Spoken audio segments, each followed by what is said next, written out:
Valotel, 50 ans d'histoire de l'hôtellerie. Bon, ça ressemble un petit peu au titre d'un reportage sur Arte ou Public Sénat.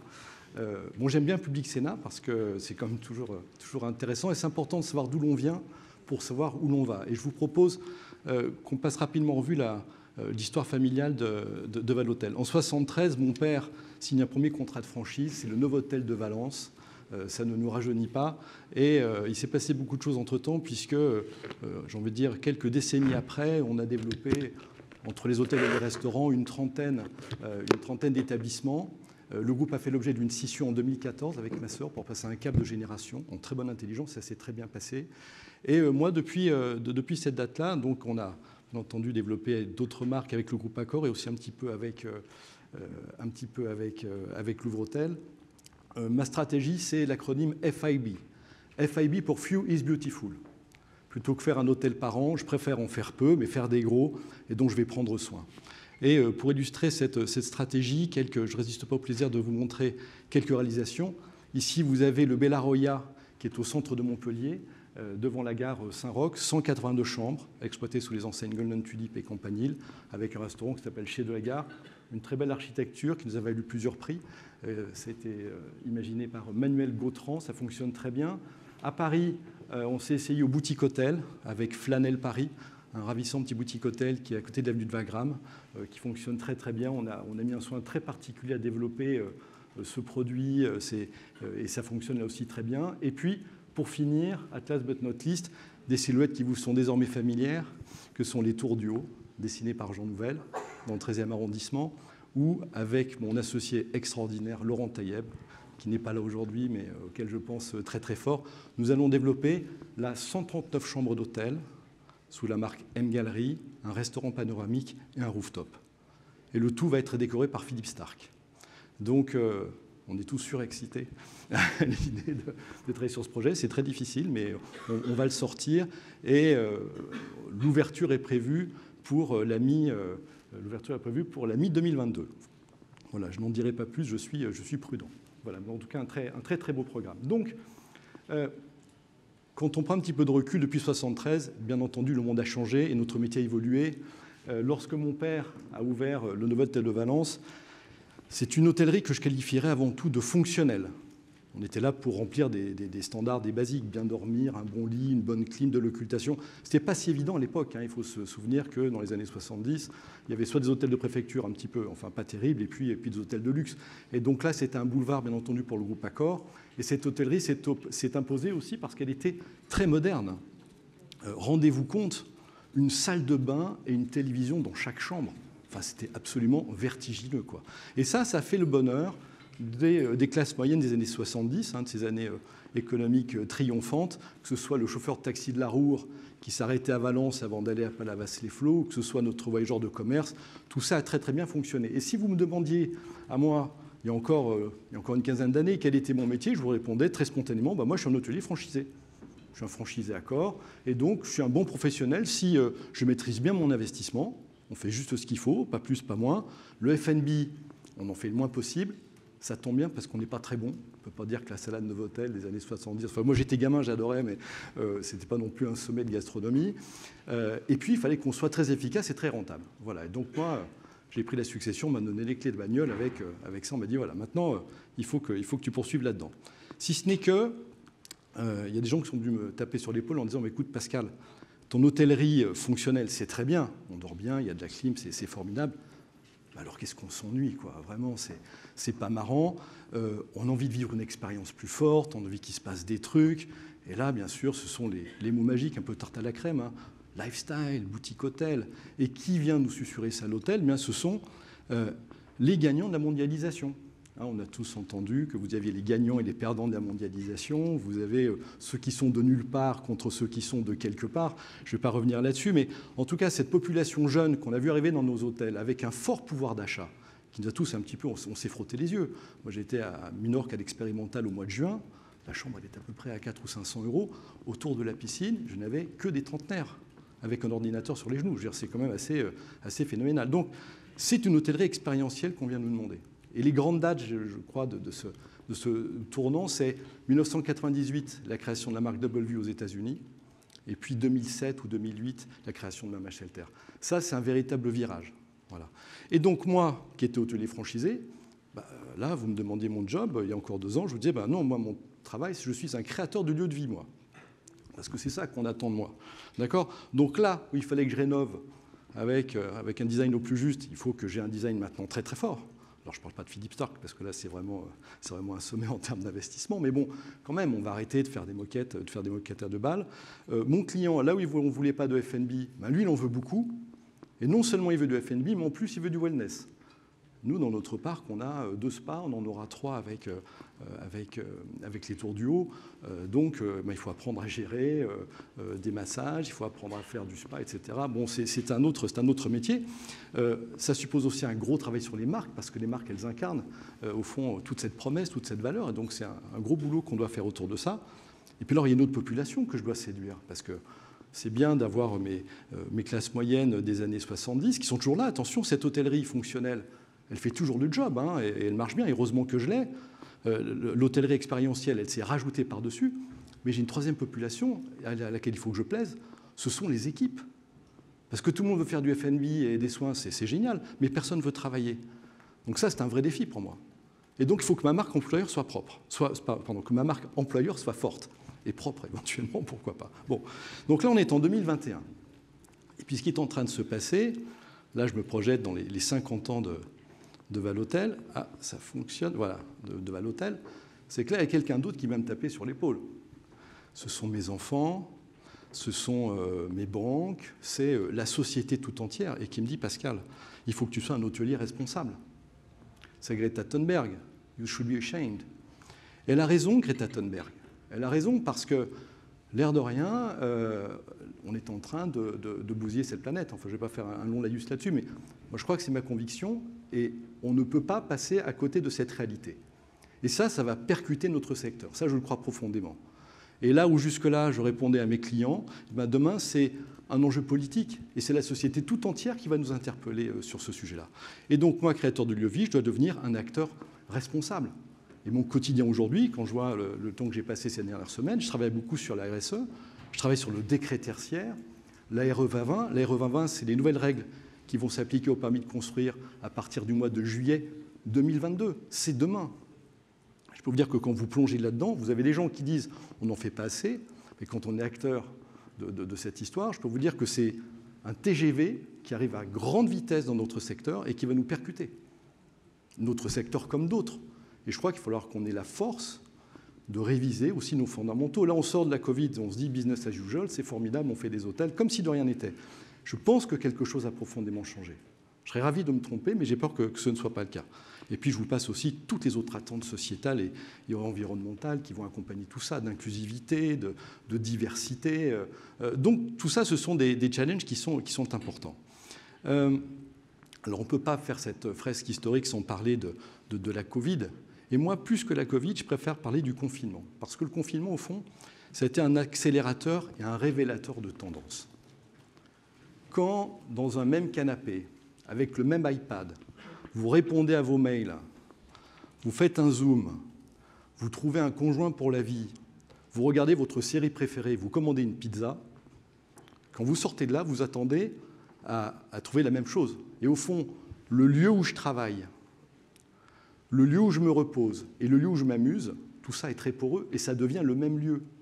Et plus on est dans une société digitalisée, plus on est dans une société numérisée, plus nos clients vont s'attendre à trouver cette possibilité de faire ce qu'il a à faire quand il est dans nos hôtels. À Montpellier, par exemple, les gens qui sont en séminaire, ils font une pause, on les emmène au 7e étage, ils ont un petit parcours de 100 heures, ils reviennent au boulot, le conjoint va au spa, ils s'arrêtent de travailler, et on les emmène déjeuner chez Delagare, on a une petite assiette au Michelin, ils mangent très très bien. Le soir, ils se retrouvent autour du bar en répondant à leurs textos. Les gens veulent tout faire en même temps. Et si je n'ai pas la structure pour ça, ça ne peut pas marcher. Et si je n'ai pas les équipes pour ça, ça ne peut pas marcher. Et il y a cette phrase que je veux partager avec vous de Jean Viard, que j'aime beaucoup, c'est Jean Viard, dont je vous recommande la lecture, qui est un sociologue, qui dit « Les temps de vacances et du voyage sont devenus les moments principaux de nos relations et de nos rencontres. » Et bien sûr, quand je suis dans mon canapé, je ne vois personne. Et dès que je sors de mon canapé, il va se passer beaucoup de choses. Quand les gens étaient impatients de retrouver les cafés et les restaurants, après le confinement, ce n'est pas parce qu'ils avaient faim ou soif, c'est parce qu'ils voulaient voir du monde. Et notre responsabilité, c'est ça. Voilà. Donc, comment est-ce qu'une entreprise familiale comme Val-Hôtel adapte sa stratégie à cette réalité? Plusieurs ingrédients. Tout d'abord, je vois que mes clients ils veulent du F&B et du wellness. Moi, je me dis, il faut que je me diversifie. Il faut que j'aille plus vite. Bon. Moi, il faut que je me diversifie, parce que moi, ça m'a foutu les jetons, toute cette histoire de Covid, et je suis sur un même secteur. Il faut de l'expérience client, il faut que je sois RSE, il faut que j'ai du people. Donc moi, je me suis dit, je ne vais pas partir dans toutes les directions, je vais être meilleur dans ce que je fais. Et au fond, en étant meilleur, je vais me diversifier en me spécialisant. Et ça m'amène à créer deux filiales. Une première qui s'appelle Le Lab, qui est consacrée au F&B, et une autre qui s'appelle Studio V, celle-là qui est consacrée aux marques et aux expériences clients. Alors le Lab, F&B Design, qu'est-ce que c'est? Moi, là, toujours dans les constats, 110 000 postes non pourvus dans l'hôtellerie et la restauration, le F&B, une grosse attente des clients, mais aussi la qualité. Les clients, ils veulent bien manger. Ils ont tous vu Top Chef, ils veulent une super qualité, ils veulent du local, ils veulent du bio. Comment je fais, moi, pour répondre à tout ça? Ça devient extrêmement compliqué. Donc, moi, j'ai eu l'idée d'acheter, alors j'étais déjà en discussion pour acheter une grosse boulangerie-pâtisserie à Valence qui s'appelle la Maison Nivon, qui existe depuis 1856, qui est une très très belle maison. Et mon idée, c'est de créer un laboratoire de production avec la Maison Nivon. Et il se trouve que j'étais en discussion avec la ville de Valence pour acheter un EHPAD. Et dans cet EHPAD, il y avait une cuisine centrale, des bureaux. Et donc là, je crée sur cet EHPAD donc des bureaux, je crée ma cuisine centrale et je fais un potager bio sur le toit de ma cuisine centrale en pleine ville, à Valence, dans la Drôme. Voilà. Et tout ça, ça me permet d'alimenter un écosystème local. Dans mon lab, je recrute un chef de cuisine. Je me prends un très bon, je vais prendre un étoilé ou quelqu'un qui est passé par des étoilés, parce que j'en ai marre d'avoir des capitaines de pédalo dans chacune de mes cuisines qui sont un peu capricieux et qui me font une vie infernale. Je prends un très bon. Avec lui et avec mes pâtissiers, on va bosser sur des cartes. Voilà. Et ça va nous permettre de faire un sourcing vraiment professionnalisé. On va passer des contrats de culture.